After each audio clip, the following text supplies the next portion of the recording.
My manager said, "We can't give you a raise," while closing on his third vacation home. I kept coding for $12 an hour as they billed clients $300. Then he asked, "What's your 2 weeks for?" I smiled. "I've been building my own platform, and your biggest client just joined me."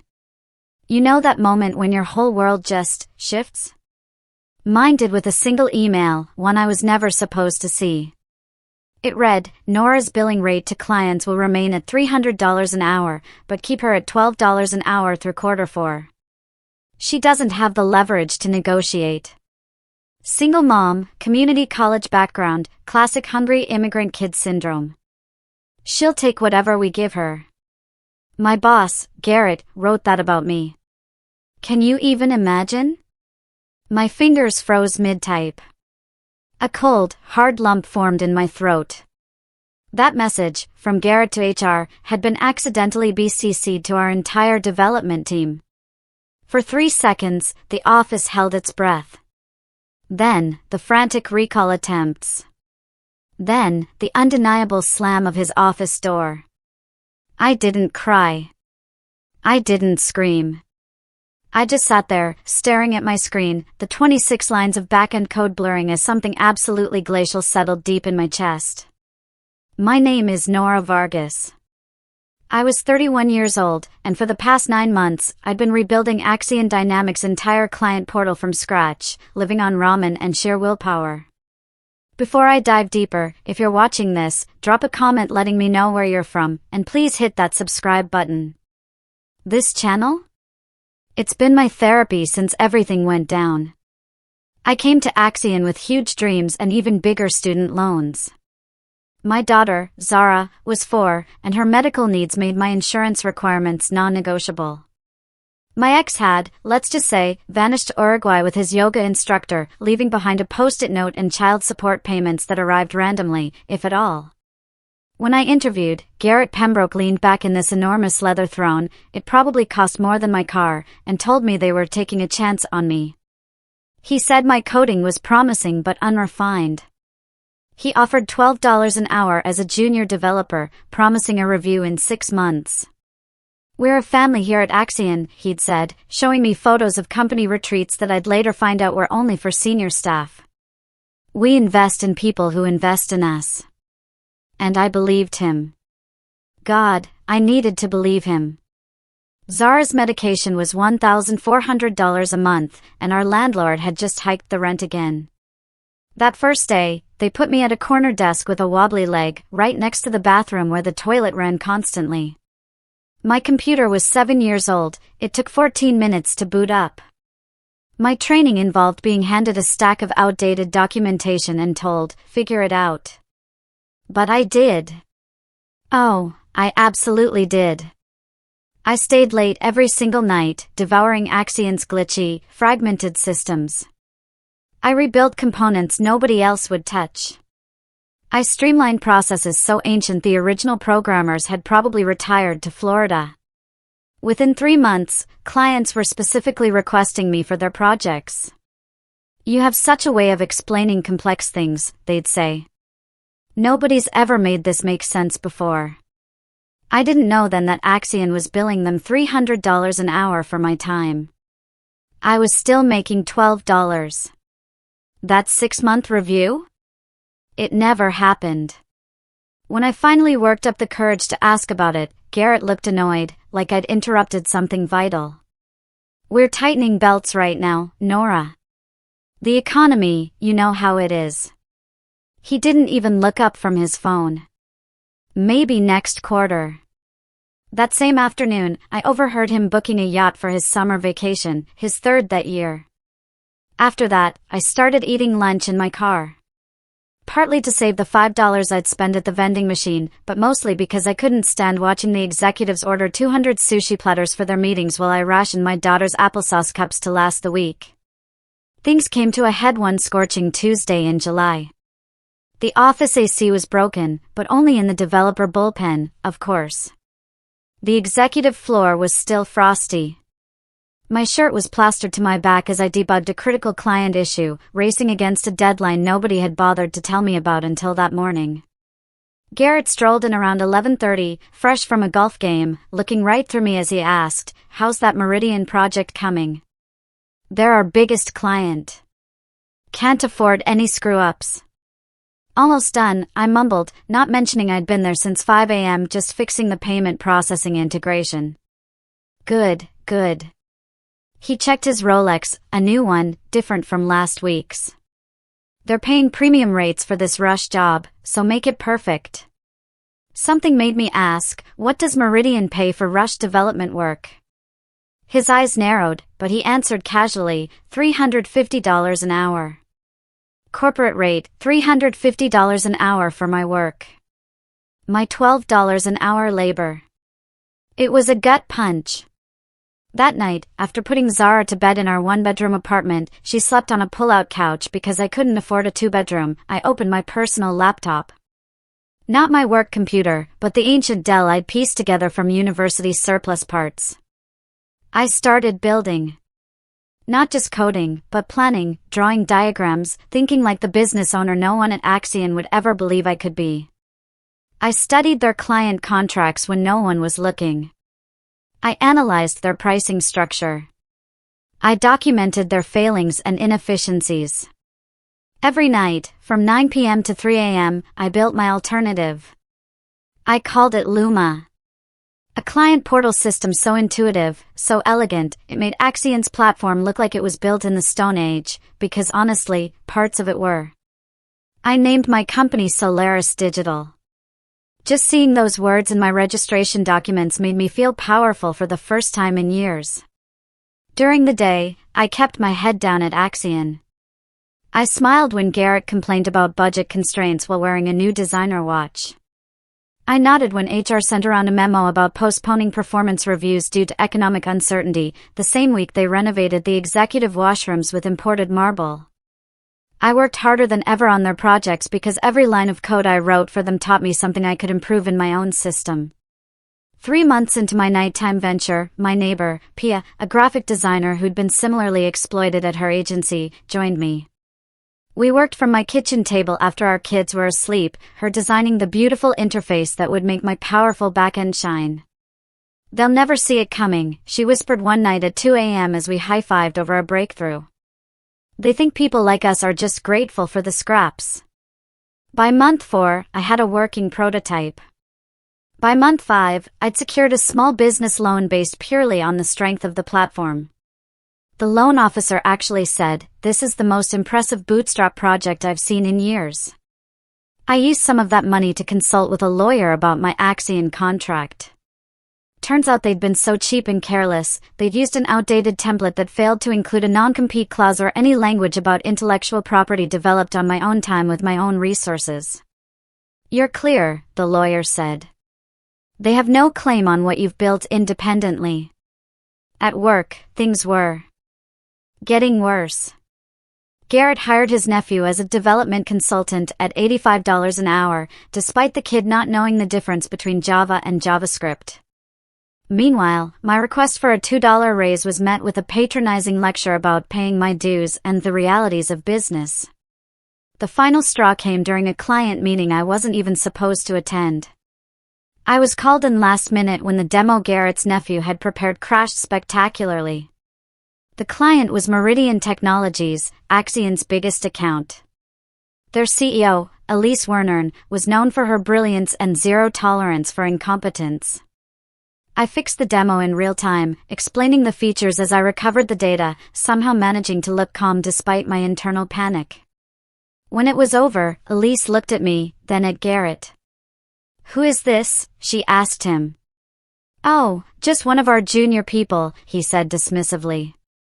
"Nora's been with us about a year." Elise's eyes never left mine. "You built this entire system?" Before Garrett could interrupt, I nodded. "Yes. And the previous version, too." Elise handed me her card. Not her company card, but her personal one, with her private number handwritten on the back. "Call me," she said quietly. "We should talk." Garrett's face darkened as he escorted her out, his hand firmly on her elbow, as if to steer her away from me. Through the glass conference room walls, I saw him laughing too loudly at something she said, while she looked back at me with curious eyes. That night, after Zara fell asleep, I called the number. "I've been watching you solve problems in real time for 90 minutes, Elise said without preamble. "That's more impressive than most developers' portfolios." "What's your story, Nora?" So, I told her. Not everything. I wasn't ready to reveal Luma yet, but enough about my background, my education, my daughter, my passion for elegant solutions. "What's Axion paying you?" she asked bluntly. I hesitated, then told her. The silence that followed was so long, I thought we'd been disconnected. $12 an hour, she finally repeated. "And they bill us." She stopped herself. "I see." 2 days later, Garrett called me into his office. His face was flushed with what I initially thought was anger, but later realized was fear. "Meridian is concerned about some aspects of their project," he said stiffly. "Elise Wernern has requested that you be the primary point of contact going forward, exclusively." He made it sound like an accusation. "Okay," I said. "What did you say to her?" he demanded. "Nothing about Axion," I answered truthfully. I hadn't needed to. She'd figured it out herself. For the next 3 weeks, I worked directly with Meridian, attending video calls that Garrett was pointedly not invited to. Elise and her team respected my input, actually implemented my suggestions, and treated me like a professional. Meanwhile, Luma was nearly complete. Pia had built something truly revolutionary, a system that did everything Axion's platform did, but faster, more securely, and with an interface so intuitive that user testing groups were calling it magical. I'd secured a small office space, nothing fancy, just a room above a coffee shop owned by another mom from Zara's school, who'd given me a deal on the rent. I'd hired 2 other developers, both brilliant women who'd been similarly undervalued at their jobs. We worked nights and weekends, fueled by determination and discount grocery store coffee. Then came the day I'd been both dreading and anticipating. The day I finally had to give my 2 weeks' notice at Axion. I printed the letter on plain white paper. No fancy letterhead. I wasn't ready to reveal Solaris Digital yet. Just a simple, professional resignation. Garrett was on his phone when I knocked on his open door. He held up one finger, making me wait while he finished what sounded like a lunch reservation for 4 at a restaurant where appetizers cost more than my daily wage. Finally, he put the phone down. "What is it, Nina?" "Nora," I corrected. Something I'd done at least 20 times over my 15 months at Axion. "I'm giving my 2 weeks' notice."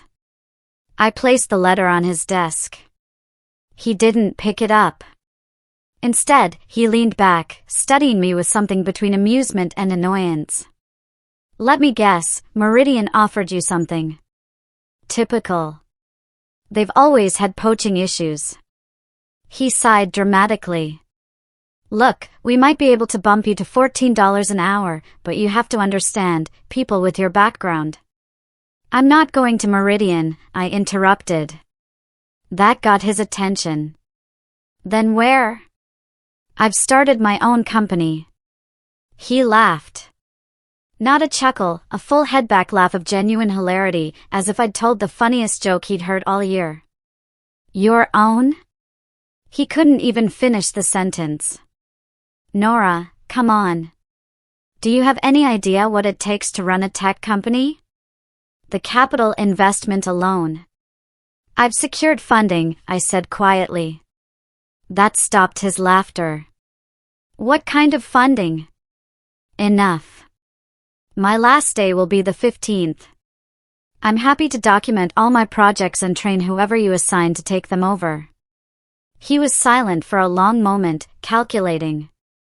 I could almost see the wheels turning. Finally, he sighed. "Look, everyone gets frustrated sometimes. Why don't you take a few days off? Think things through. Starting a business is hard, especially for single parents without a support system.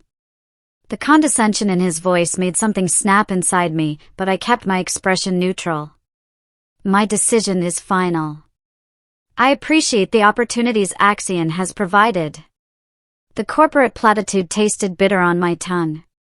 As I turned to leave, he called after me, his voice suddenly harder. What's this company of yours going to do exactly? I paused at the door and looked back. You'll see. That afternoon, Garrett called an emergency meeting with the executive team. Through the glass walls of the conference room, I could see him gesturing angrily, occasionally pointing in my direction. The other developers gave me curious looks, but I kept coding as if nothing had changed. Over the next few days, the atmosphere grew increasingly tense. Garrett assigned his nephew to shadow me, obviously hoping to extract as much knowledge as possible before I left. The kid spent most of the time on his phone, occasionally asking questions that revealed how little he understood about what I'd built. 1 week into my notice period, I received a text from Elise Wernern, lunch tomorrow? My office. Important to discuss before things change. I replied with a simple, I'll be there. The next day, I told Garrett I had a doctor's appointment. He looked suspicious but couldn't exactly deny me medical care. I took an Uber to Meridian's headquarters, a beautiful glass building downtown that made Axion's offices look shabby by comparison. Elise met me in the lobby herself, rather than sending an assistant. She led me not to a conference room, but to her private office on the top floor, with floor-to-ceiling windows overlooking the city. Thank you for coming, she said, gesturing to a seating area where lunch was already laid out, not extravagant, just fresh, healthy options. Garrett called me yesterday, she continued, not wasting time on small talk. He was concerned that I might be planning to hire you. I raised an eyebrow, but said nothing.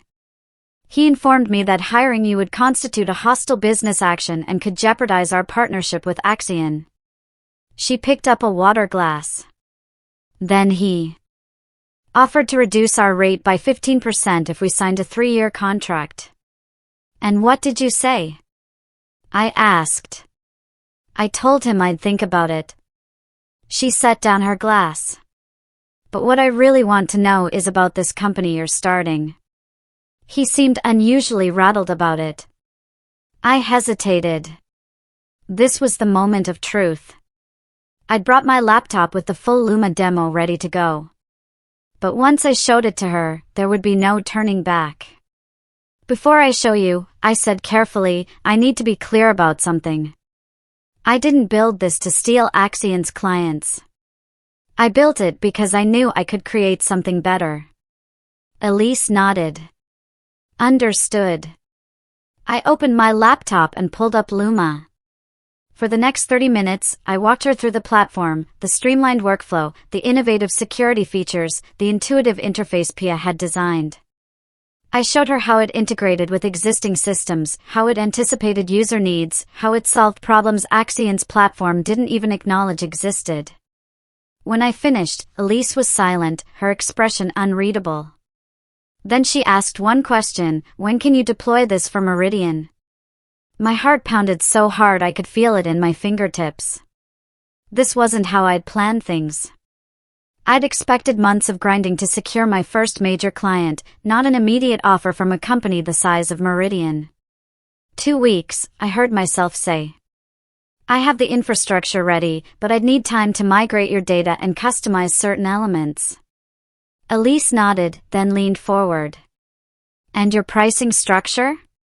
I named a figure that was 30% less than what Axion charged them, yet would still give me a healthy profit margin and allow me to pay my small team fairly.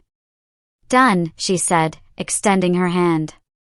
Send over the contracts this afternoon. I stared at her outstretched hand, suddenly terrified. This was really happening. Don't you need to discuss this with your board, your IT department? Elise smiled. Not the practiced corporate smile I'd seen in her press photos, but something more genuine. Nora, I've spent 15 years in this industry, watching brilliant women undersell themselves while mediocre men profit from their work. I am the CEO. I make the technology decisions. She kept her hand extended. And I want to work with you. We shook hands, and something shifted in the universe. I felt it. A redistribution of power, a rebalancing. There's one more thing, Elise said as we finished lunch. Meridian represents about 40% of Axion's annual revenue. Garrett knows this. When he realizes you've taken us with you. She didn't finish the sentence. He'll try to destroy me, I said simply. Yes, she agreed. Are you prepared for that? I thought about all the nights I'd worked until my eyes burned. About Zara asking why mommy was always tired. About the time I'd had to choose between fixing my car's brakes and buying her asthma medication. I've survived worse, I told Elise. When I returned to Axion that afternoon, Garrett was waiting by my desk, arms crossed. Doctor appointment run long? He asked, his tone making it clear he didn't believe me. Traffic, I answered, sitting down and logging into my computer. Funny thing, he continued, perching on the edge of my desk, uninvited. I called Meridian to discuss their contract renewal. Elise's assistant said she was in a meeting all afternoon with a vendor. His eyes bored into me. You wouldn't happen to know anything about that, would you? I met his gaze steadily. I'm not privy to Elise Wernern's schedule. He studied me for a moment longer, then pushed off my desk. Just remember, anything you developed while employed here belongs to Axion.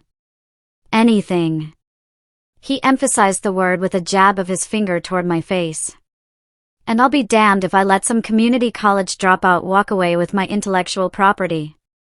I waited until he was halfway across the room before I spoke. Actually, I did graduate. My voice was quiet but carried in the suddenly silent office. Summa cum laude. It's in my employment file. The one you obviously never read. His shoulders stiffened, but he didn't turn around. That night, I didn't sleep. I worked. I finalized contracts with Meridian, secured our new office space, and mapped out a transition plan for my remaining week at Axion. I also backed up every email, every document, every piece of evidence showing that Luma was developed independently, on my own time, with my own resources. Just after midnight, my phone buzzed with a text from a number I didn't recognize. Watch your back. G knows something's up. Cleaning house tomorrow.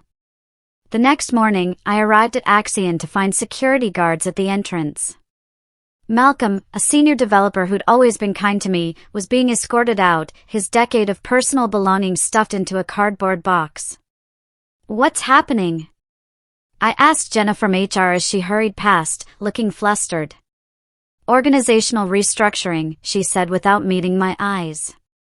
Garrett will address everyone at 10 o'clock. I went to my desk, heart pounding, and began downloading essential personal files. Around me, people were doing the same, the atmosphere thick with panic. By 9:45, 3 more developers had been escorted out. At 10 sharp, Garrett emerged from the executive suite, flanked by 2 men in expensive suits I'd never seen before. As you may have heard, Axion is undergoing necessary changes to remain competitive, he announced to the tense room. Unfortunately, that means eliminating positions that no longer align with our strategic vision. He read from a list. 10 names. When he finished, security guards moved toward those people.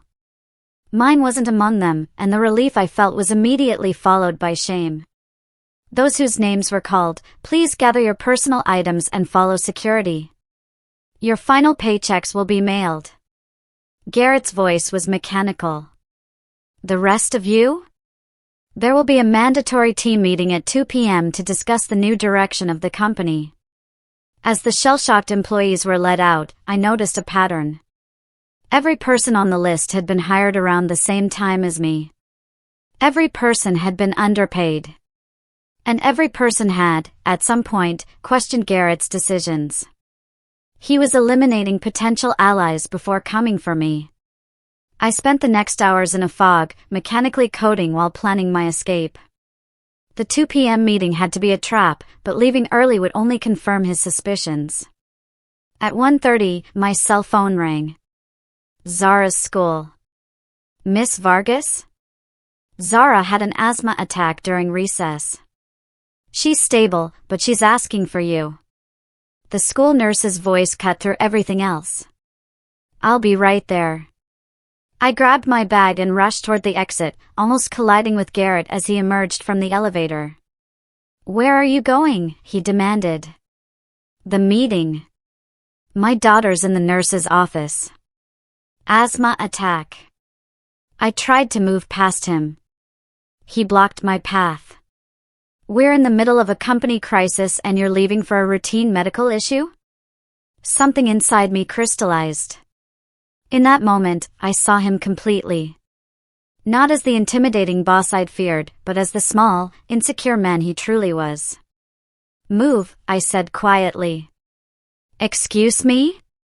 He blinked and used to being challenged. My daughter can't breathe. Move. For a moment, I thought he might actually physically restrain me. Then something in my expression must have warned him, because he stepped aside. Don't bother coming back, he called after me. I didn't look back. At the school, I found Zara sitting in the nurse's office, her breathing stabilized, but her small face still frightened. When she saw me, she held out her arms. I got scared, Mommy, she whispered against my neck as I held her. I know, baby, but I'm here now. Over her head, I met the nurse's eyes. Thank you for calling me. Of course. The older woman hesitated. I tried your work number first, but they said you were no longer employed there. Ice shot through my veins. When was this? About 20 minutes ago. Even as I'd been walking out, Garrett had already been erasing me. I signed Zara out and took her home. While she napped, exhausted from the attack, I made calls. To my lawyer. To my small team. To Elise. He fired me, I explained. Or I quit. It happened simultaneously. Are you all right? Elise asked, concern evident in her voice. Yes, and surprisingly, I was. But we need to move faster. Can you have your IT team available tomorrow? I want to migrate your systems before Garrett realizes what's happening. They'll be ready, she promised. And Nora, my offer to invest in Solaris Digital still stands. I meant what I said about supporting women entrepreneurs. I hadn't expected that. A powerful ally who saw my value not just as a service provider, but as a business owner. The emotion caught in my throat. Thank you, I managed. That evening, as I tucked Zara into bed, my phone exploded with notifications, emails, texts, voicemails, all from Axion employees, current and recently fired. Word had spread about my departure and Garrett's meltdown afterward. He completely lost it, texted Royd, a developer I'd trained. Started screaming about betrayal and intellectual property theft. Had security remove everything from your desk. Even took your coffee mug. From Malcolm, heard you're starting something new. Whatever it is, I'm in. From Jenna in HR, just overheard G on the phone with lawyers. They're planning to sue you for stealing their proprietary technology. Direct quote, I don't care what it costs. Destroy her. Please tell me you have protection. I did. My lawyer had ensured everything was airtight. I had documented every line of code written for Luma, all on my own time. I had witnesses who could testify that Axion had no similar technology in development. I had dated records showing Luma was conceived and built entirely separate from my Axion work. But legal protection wouldn't stop Garrett from trying to crush me. He had resources, connections, and a vindictive streak a mile wide. The next morning, I dropped Zara at school and headed to our small office above the coffee shop. Pia was already there, setting up workstations for the 2 additional developers we'd hired, both former Axion employees Garrett had fired yesterday. Ready for the chaos? She asked, handing me coffee in a chipped mug with Boss Lady written on it, a gift from her daughter to mark the founding of Solaris Digital. No, I admitted, but we're doing it anyway. The next 12 hours were a blur of focused work. We migrated Meridian's entire system to Luma, troubleshooting in real time, supporting their employees through the transition. By midnight, it was done. Meridian was officially running on our platform. I drove home in a daze, equal parts exhausted and exhilarated. We'd done it. Launched our company, secured a major client, and completed our first successful deployment. All in the span of 48 hours. The next morning, I woke to my phone ringing. Unknown number. Is this Nora Vargas? An unfamiliar male voice. Yes, I answered cautiously. This is Daniel Kieran from Venture Capital. Elise Wernern suggested I call you. We're interested in discussing investment opportunities with Solaris Digital. I sat up in bed, suddenly wide awake. Venture Capital was one of the largest tech investment firms in the country. I'm listening. We've reviewed the preliminary information Elise shared, and we're impressed with Luma's capabilities, particularly how it addresses pain points that Accion's platform has ignored for years. He paused. I understand you developed this independently. Completely, I confirmed.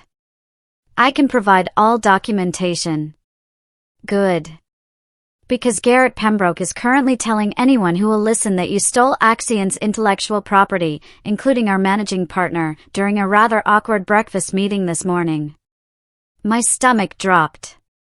And what did your managing partner say? Daniel chuckled. She asked to see Accion's patent filings for the technology Garrett claims you stole. There weren't any, of course. The relief was instant, but short-lived. That won't stop him, I said. No, Daniel agreed, which is why we'd like to meet as soon as possible. Today, if you're available. Having venture capital's backing would make potential clients less nervous about Garrett's threats. We arranged to meet that afternoon. I called my neighbor to watch Zara after school and headed to our office to prepare with Pia and the team. I was reviewing our pitch deck when my lawyer called. Axion just filed suit, he said without preamble. They're alleging theft of trade secrets, breach of contract, and tortious interference with business relationships. Despite expecting this, the reality of being sued hit hard. What do we do? First, don't panic. Their case is weak. Second, send me all your documentation showing Luma's independent development. And third, his voice softened slightly, prepare for this to get ugly. Garrett is painting you as a disgruntled employee who deliberately stole from the company that gave you a chance when no one else would. The familiar narrative made my blood boil.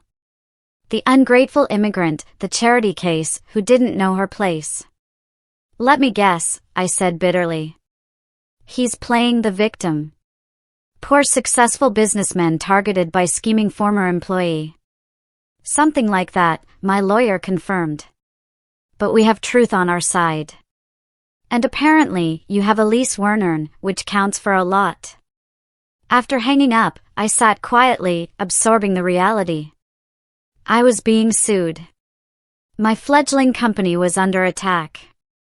The safe path would be to settle, to give Garrett something to satisfy his ego, to make the problem go away. But that would mean admitting I'd done something wrong, that I had something to apologize for. And I didn't. When I arrived at Venture Capital's offices that afternoon, I was surprised to find not just Daniel waiting, but Elise as well, along with 4 other people, representatives from companies I recognized as Axion clients. Hope you don't mind the expanded audience, Daniel said, shaking my hand. Word has spread about Luma, and these folks were interested in seeing what prompted Garrett's rather spectacular meltdown at the Chamber of Commerce lunch today, Elise elaborated. He accused me publicly of corporate espionage for working with you, then threatened everyone in the room with legal action if they so much as took a meeting with Solaris Digital. She smiled tightly. It had the opposite effect of what he intended.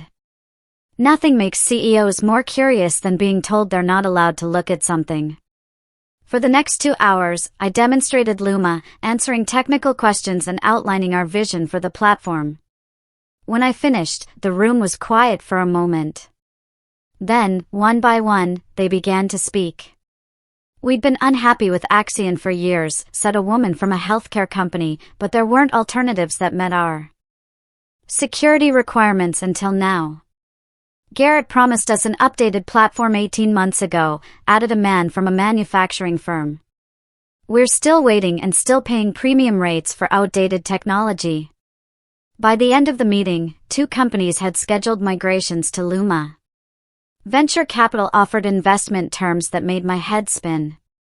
And most surprisingly, a major tech publication wanted to interview me about the next big disruption in enterprise software. As we were leaving, Elise pulled me aside. "Garrett just called an emergency board meeting at Axion," she told me. "One of their board members texted me. Apparently, they just found out that along with Meridian, 3 other major clients are considering leaving." "Because of Luma?" I asked. "Because of you," she corrected. "Your story is resonating. The undervalued employee who built something better while being paid poverty wages. It's hitting a nerve, especially with other companies worried about their own talented employees walking out the door." The next week passed in a surreal blur. Our tiny office became command central as we brought on more staff, many of them former Axion employees. We migrated 2 more clients to Luma. The investment from venture capital allowed us to lease proper office space and upgrade our infrastructure. Meanwhile, Axion's lawsuit progressed. My lawyer filed our response, complete with exhaustive documentation proving Luma's independent development. 3 former Axion executives submitted affidavits confirming the company had no similar technology in development and that Garrett had, in fact, rejected proposals for such improvements as unnecessary expenses. Then came the article. The tech publication's piece about Solaris Digital went viral, picked up by mainstream business outlets. The headline said it all: "Underpaid developer builds better system at night, takes clients with her when former employer refuses raise." The story detailed my journey from $12 an hour developer to founder and CEO, contrasting my working conditions at Axion with Garrett's lavish lifestyle. Someone had leaked his email about my immigrant kid syndrome and lack of leverage, which featured prominently in the article. Public opinion swung decisively in my favor. #NorDevelopers started trending. Other undervalued tech workers began sharing their stories. The conversation about exploitation in the industry exploded. Garrett, predictably, didn't take it well. He gave a disastrous interview where he defended paying me $12 an hour while billing $300 for my time as standard industry practice and suggested I should have been grateful for the opportunity. The backlash was immediate and fierce. 3 weeks after I walked out of Axion, I received an unexpected email from Jenna in HR. "Board meeting just ended. G was suspended pending investigation into company practices. They're bringing in interim management. Thought you should know." That same day, my lawyer called with news. Axion wanted to settle the lawsuit. Their conditions? We would acknowledge they had no legitimate claim. They would issue a public apology. And most surprisingly, they would pay damages for defamation. "They're cutting Garrett loose," my lawyer explained. The board saw the writing on the wall. The publicity was killing them.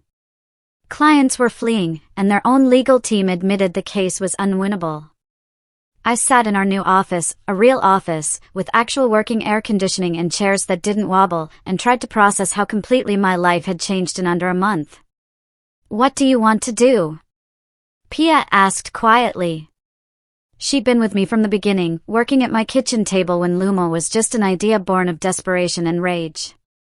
What did I want? Revenge had stopped being my primary motivation somewhere along the way. What drove me now was building something that reflected my values: fair compensation, respect for people's time and talent, technology that actually solved problems instead of creating new ones. I want to accept the settlement, I decided, but with one condition. 2 days later, I sat across from Accion's board of directors, minus Garrett, who was conspicuously absent. The interim CEO, a woman named Margot with decades of industry experience, led the discussion. "We accept your condition," she said finally. "Though it's unusual. So is paying a senior developer $12 an hour while billing clients $300 for her time," I replied evenly. My condition had been simple. As part of the settlement, Axion would engage a third-party firm to review all employee compensation, correct any disparities, and provide back pay where appropriate. They would also implement transparent salary bands and eliminate the practice of forbidding employees from discussing their compensation. As I stood to leave, Margot asked one last question. "Why this condition? You could have asked for more money, more favorable terms for Solaris. Why focus on Axion's current employees?" I thought about all the knowers still out there, still undervalued, still afraid to speak up. "Because change has to start somewhere," I said simply. 6 months later, Solaris Digital had grown to 30 employees.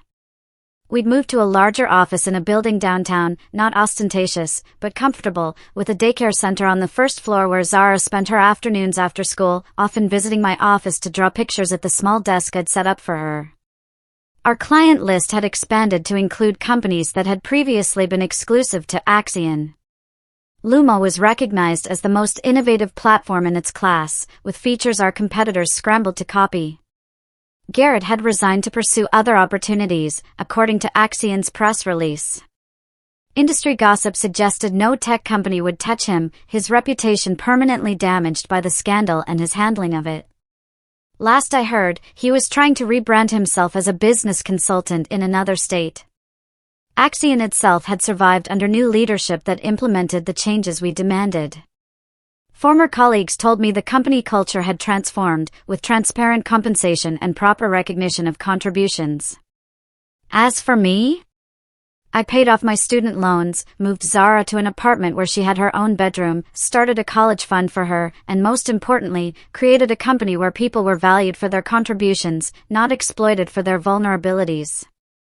Sometimes I think about that accidental email, the one where Garrett dismissed me as having classic hungry immigrant kid syndrome without leverage to negotiate. He'd been right about one thing: I was hungry. But not just for money or success. I was hungry for dignity, for recognition of my worth, for the opportunity to build something that reflected my values rather than someone else's greed. And that's exactly what I did. If you're watching this and you're being undervalued, remember your worth isn't determined by what someone is willing to pay you. It's in what you can create, in the problems you can solve, in the vision you bring to the world. Have you ever been undervalued at work? What did you do about it? Drop a comment below and let me know. And if my story resonated with you, please subscribe to this channel. I share new experiences about business, technology, and finding your worth in a world that often tries to minimize it. Remember, sometimes the best revenge isn't destruction, it's creation. Building something so undeniably excellent that those who underestimated you are forced to watch your success from the sidelines.